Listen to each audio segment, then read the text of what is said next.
Ito na ang pinakamabilis na cellphone under 12,000 pesos. This is the Infinix GT30. Powered by the Dimensity D7400 5G. Umawat mo siya ng, 991,000 points ang to benchmark. That is almost 1 million. This thing can pretty much play any game. Medium graphics, high graphics, kayang-kaya. Pero Beans, di ba may lumabas na GT30 Pro earlier this year? Ano yun? Guys, ito po yung non-pro version. Mas mura, mabilis pa rin. May shoulder triggers pa rin po siya. Kabuka-kabuka pa rin ni GT30 Pro. Minus lang yung mga wireless charging na baka hindi mo naman kailangan. Malaki din yung battery nito, 5,500 mAh.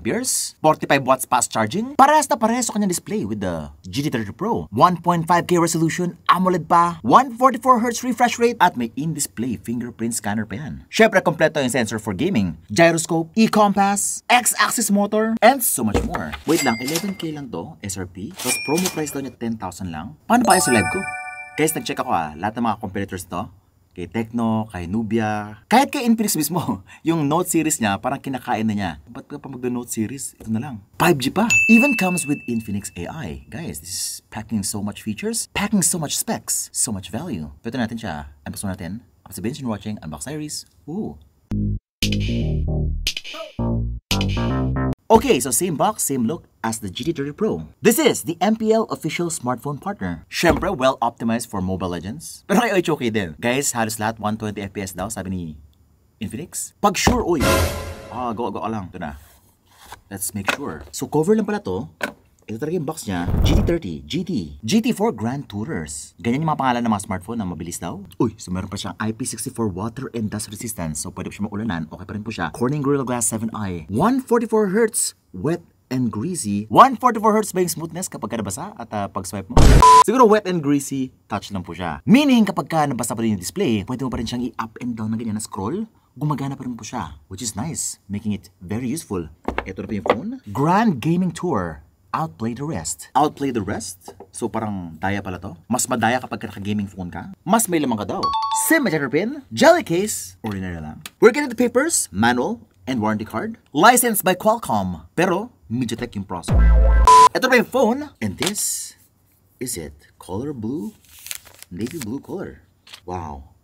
Parang same na same yung size niya and shape and pretty much everything sa GT30 Pro. Even the camera module. Syempre yung 45 watts charger sa loob ng box. At yung USB Type-C cable. That's pretty much it. And this is how it looks like. Same na same sa GT30 Pro. Mecha design.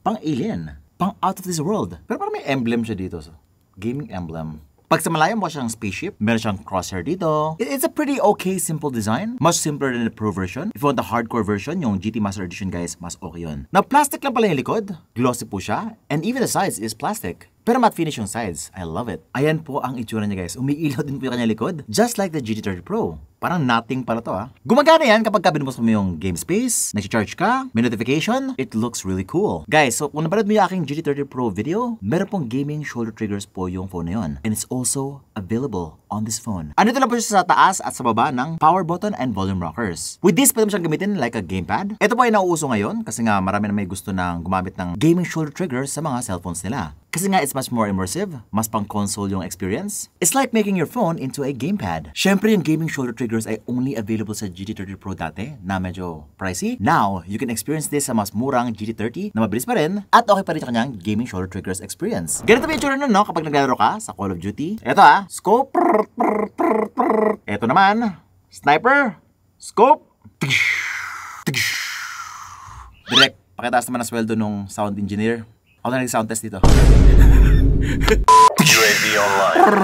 Oh, by the way, you can also use the GT triggers to launch an app. Pipili ka lang dito sa settings and long press both of the buttons to launch the app. You can also double press one of the triggers to silence your phone, to turn on the flashlight, and also to record your screen agad. At iba pa. By the way, sa taas at sa baba, meron siyang dalawang speakers. Dual stereo speakers po siya. Meron pa siyang IR blaster. Yes, you can use this as a remote control for your TV. Yes, meron siyang infrared, guys. At dual nano SIM card slot po siya. Kaya wala siyang micro SD card slot guys for expandability. So 8256 lang ata yung available. Pero in fairness, magaan yung phone It's a very light. Thinness is just okay. Wait lang, ba't ka-shape niya si Hot 60 Pro din? This is like a gaming version ng Hot 60 Pro with the same water resistant features. Same display din as the Hot 60 Pro. Pero syempre mas mabilis. May shoulder trigger button. So parang from the Hot 60 series, this is like a much more beefed up Hot 60 Pro. Ayun pwede siya maulanan. matalsik ka ng basa sa screen at pwede mo pa rin siyang gamitin kahit basa yung screen. Pero syempre, yung presyo, mag-iba. Almost double. And almost double the performance, syempre. This thing is just so fast. Grabe, ang bilis nito, guys. Ito yung kanyang Antutu benchmark. Wait. Guys, umabot kami ng almost 1 million points Antutu benchmark dito sa ating Antutu benchmark score. Ang sabi kasi ni Infinix, 800,000 points daw. But we are getting 991,000. Ganun pala kalakas itong Dimensity D7400 5G processor. Wait lang, before I show you the games, this is the display. Unang tingin mo pa lang, wow, you'll be blown away by how thin the bezels are at the sides. Iba yung mga black sa side, guys, ha. Sobrang nipis, no? Kahit yung chin, parang lumulutang po siya na content. Ito nakita ko sa screen. Grabe ang brightness, wow. This is a very bright display with up to 1,600 nits HBM and peak brightness up to 4,500 nits. Meaning, kapag nasa labas ka, na-detect niya na merong sunlight na sobrang bright, it will bump up the brightness ng todo ng parang ganyan. Just like other flagship displays. Para mas makita mo, pero it uses more battery. That is why hindi po siya automatic. Basta may sunlight na po. Kasi nga, sobrang brightness po ay gagamit ng too much battery. So ito po ay 6.78 inch. 144Hz AMOLED display na mayroong 1.5K resolution, up to 2,304Hz na PWM dimming. Sir Beans, ano ba yung kanyang UFS? UFS 2.0 ba yan? 3.0? Guys, UFS 2.2 po to. Which is pretty okay na. I know. Alam ko iba dyan gusto ng UFS 4.0, just like kay Xiao. Pero kasi masyado mahal kay Xiao. Guys, for the money, I think this kind of performance is hard to beat. Pero that's something na siguro in the near future, pwedeng gawin ni Infinix. But for now, I don't think meron kayo mahanap na ganitong klaseng Antutu benchmark, ganitong klaseng performance for the price. Currently, as of this recording. Tapos yung RAM is LPDDR5X. And now for the performance. How fast is this thing in games? Meron siyang 120 FPS certification dito sa ML, sa ROV, Standoff 2, HOK, at Free Fire. Now guys, meron akong payo sa inyo.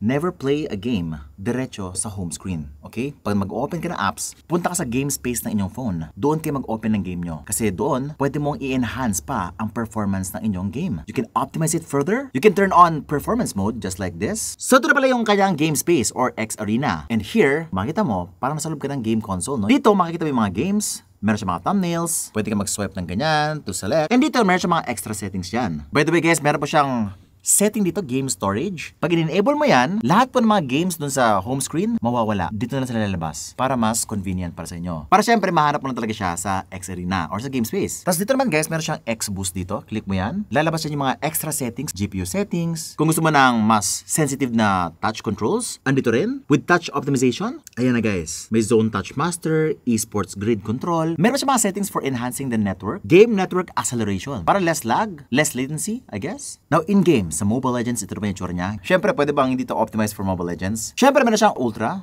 Ano ito na po siya? Guys, umabot po siya ng 120 FPS sa Mobile Legends, even in HOK. Well, siyempre naman, no? With 1 million points to benchmark, feeling ko, kayang-kaya niya po yung 120 FPS sa Mobile Legends. And even in HOK, it is very smooth. I think if you're coming from a different phone, from Vivo, from Oppo, isang phone na hindi gaming phone, tapos bigla nag-jump dito, I think the jump is huge. Pero kung maka-Xiaomi ka, I think you have not yet experienced kanyang shoulder triggers, mas matindi po yung game space dito. At syempre, medyo mahal po yung mga Xiaomi phones. For the price, for the specs, I think Infinix is medyo superior kay Xiaomi. Pero everything else, like software-wise, parang, syempre, mas maraming software updates po yung Xiaomi. Yun nga lang, I think in terms of consistency, reliability sa gaming, guys, nakita ko, tinest ko halos lahat ng games, Call of Duty, PUBG, guys, kumpletong-kumpleto yung settings. What is happening here? For this price, ito guys only 11,999. Wow, may ultra frame rates ka na sa Call of Duty.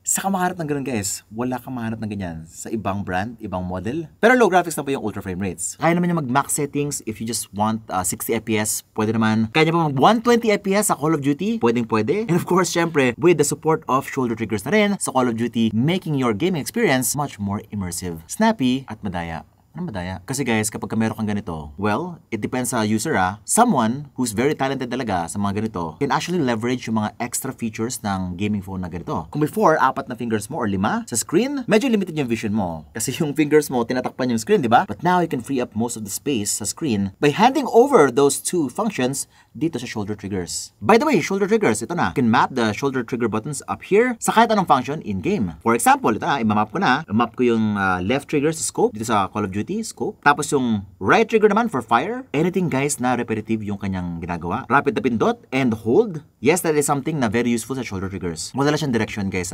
Yun yung problema niya. So kapag na-map mo na siya, scope, para zoom, fire. So now, yung feeling po is parang naglalaro sa gamepad. Usually sa gamepad, left trigger yung scope, right trigger is yung fire. And everything else, kung ano ba yung sa screen nyo. At syempre, yung iba ay nasa screen nyo na, yung ibang controls. Yun nga lang guys, kapag Mobile Legends, yung skills kasi, madalas, meron direksyon. Kailangan na direksyon. So, hindi po ganun ka-useful yung shoulder triggers sa Mobile Legends in HOK. Madalas mga repetitive buttons lang po, or button matching lang po, yung pwede nyong i-assign itong button na to. Like, attack creeps, tower lock. Mga ganun lang yung pwede nyo gawin guys. Or sa equipment screen, gusto nyo makita agad yung equipment screen nyo, pwede naman. Hindi na siya useful for assigning for something na kailangan ng direksyon sa inyong gameplay. Uy, PUBG rin. Umaabot ng 120 FPS. That is impressive. Halos lahat ng games, guys. Parang, oh my God. Parang ang hirap na paglaban ni GT30 Pro after this. Kasi halos lahat pala kaya mo nang gawin for only 11,999. Ba't ka pa mag-GT30 Pro? Not unless kailangan mo ng wireless charging and better specs. Well, actually, syempre, kung naglalaro ka ng mas mabigat na game, guys, like Genshin Impact, Wuthering Waves, mga niche na yan na games, kailangan mo talaga ng GT30 Pro. Pero for most of the games we played here na mainstream, kaya niya po mag 120 FPS, no problems. And it's even harder to recommend yung mga 20k, 30k na smartphone na gaming if puro yung mainstream ay ganito na lang kadali i-run. Diba? Kung siguro sikat pa rin yung Genshin Impact, kung sikat pa rin si Wuthering Waves, kung meron talagang game na benchmark na sikat na pwede nating i-benchmark, I think that's gonna be the main reason kung bakit ka bibili ng isang matinding 20, 30k na cellphone na pang gaming. But right now, I think for only 11,900, pretty much 95-96% covered na ni Infinix GT30. This is by far the most impressive gaming smartphone for only 11k. Parang pagka-discounted to. Mahirap tapatan to. Mahirap tapatan. I think ito yung magiging phone ng karamihan after a few months. GT30. Now, aside sa performance, syempre, meron dapat tayong thermals dito. So, tinas namin, meron po siyang same cooling system as the GT30 Pro, which is a very advanced 3D VCC cooling system. Nagulat ako, hindi po siya ganun kainit for most games. Even sa Genshin Impact, saktuhan lang guys. Ito po yung kanyang temperatures at really high settings sa Genshin Impact. Syempre guys, no smartphone is perfect. It will throttle, especially kapag mainit. Sa hapon naglalaro, sa summer, it will. But to solve these problems, kailangan mo talagang bilhin siya ng cooler pag gano'n na. But in most cases, kung sa gabi ka naglalaro sa loob ng bahay, walang problema. Basta well-cooled lang yung lugar nyo. Pero Beans, rider kasi ako, gusto ko ng magandang camera. Okay rin ba yung camera nito? The camera on this thing is pretty average lang. By the way, naka-Sony camera po siya. 64MP Sony rear camera. Meron pa siyang 0.6x or 8MP ultra wide angle lens. Meron din po siyang 13MP selfie camera. Ito yung mga photos makukuha mo sa kanya. Now, camera-wise guys, is saktuhan lang po. Just like the GT30 Pro, it's not a camera-centric smartphone, but it gets the job done. Pag sa labas, very good po siya. Outdoor shots look amazing. Basta wag lang kayo masyado magalaw. Wala pa siyang OIS. So meaning, kailangan very stable po yung inyong hawak kapag ka nag-photo kayo. Else, baka maging blurred po yung shot nyo. Ito naman siya sa mga low light. Sakto lang po siya sa low light, no? Medyo nag-struggle siya a bit. But for most cases, okay naman talaga siya. It's just, hindi siya gano'n ka-professional tingnan. Pero, kung just taking photos of yung mga packages, yung password ng router nyo, okay siya. Just don't expect too much sa kanyang camera. Selfie photos, ito ba yung tsura niya? Medyo mataas lang yung kanyang color and contrast, no? And the sharpness. Ayun. Pero guys, napansin ko, meron po siyang AI upscaling na ginagawa. So, kapag gumagalaw ka, it will detect yung kanyang blurriness and it will fix it sa post-processing na. So, expect less blurry photos, guys, and more consistency with AI. Yun po yung ginagawa ng AI, guys. And meron pa siyang AI studio dito. AI erase, tanggalin si photo bomber sa gallery, AI extender, pwede naman. And you can even add more sharpness if you'd like. Hold nyo lang yung power button at lalabas po si DeepSeek R1. Ask it anything. Same na same yan. Very intelligent, can solve many problems. Now, speaking of solving a lot of problems, this thing is really solving a lot of problems kasi nga, grabe guys, no? Yung tipong something na hindi mo maabot dati, ay andito na. 120 FPS gaming is now accessible for anyone. Akala ko watered down version lang to ni GT30 Pro. It looks like parang ito pa yung dapat yung bigyan ng pansin compared kay Pro version. Simply because of the performance and price na binibigay niya. Now syempre, if you really want more performance, kung yung games talaga na laruin nyo is sobrang bigat like Genshin Impact, then go for the Pro version. But pretty much everything else, this phone has got it all covered. Guys, ito rin yung presyo niya. 8256, 11,999 pesos. May promo price pa yan ha, 10,499 pesos. And if you buy this thing for the first few weeks, meron po siyang kasamang gaming cooler, just like the GT30 Pro series. And baka sa live natin, mas mura. Less than 10. Paldo ka sa live.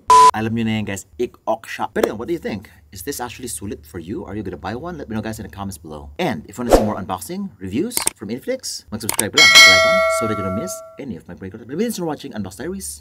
Woohoo!